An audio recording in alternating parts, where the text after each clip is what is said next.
Le bubble tea, c'est mignon, c'est sucré. Mais derrière ces petites perles qui flottent dans ton verre, il y a toute une histoire coloniale que personne ne raconte. Les boba, ces billes qu'on adore mâchouiller, c'est du tapioca. Et le tapioca, ça vient du manioc, une racine originaire d'Amazonie. Le truc, c'est que le manioc amer contient des composés cyanurés. Mal préparé, il peut littéralement t'empoisonner.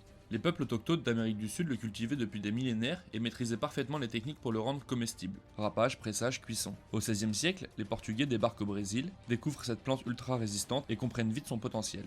Ils l'introduisent en Afrique, d'abord sur les côtes puis dans les colonies. Pourquoi? Parce que le manioc pousse vite, demande peu d'eau, résiste à la sécheresse, pratique pour nourrir les populations locales et les esclaves dans les plantations. En Afrique de l'Ouest, en Afrique centrale, puis en Asie du Sud-Est, il s'enracine tellement qu'aujourd'hui, il est devenu la base de plats traditionnels africains emblématiques comme la tchéké ou le foutou banane. Quelques siècles plus tard, au 19e siècle, l'Europe découvre le tapioca sous une autre forme. On se met à transformer le manioc en petites perles blanches. Le tapioca devient un produit à la mode dans la bourgeoisie française et anglaise. On le recommande pour les bébés, les malades, les convalescents. C'est vendu comme un super aliment digestible.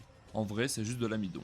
Pendant ce temps, dans les colonies, le manioc continue de nourrir des millions de personnes, travailleurs, porteurs, soldats. Et c'est justement en Asie, à Taïwan, que l'histoire prend un dernier tournant. En 1988, lors d'une réunion d'équipe dans un salon de thé, une responsable produit a une idée folle, et si on ajoutait des perles de tapioca, un dessert taïwanais classique, dans du thé glacé. Le bubble tea explose, il devient mondial, instagrammable, mais derrière ce verre coloré, il y a une racine d'Amazonie, des circuits coloniaux, une plante qui nourrit les empires, et aujourd'hui qui fait vibrer TikTok.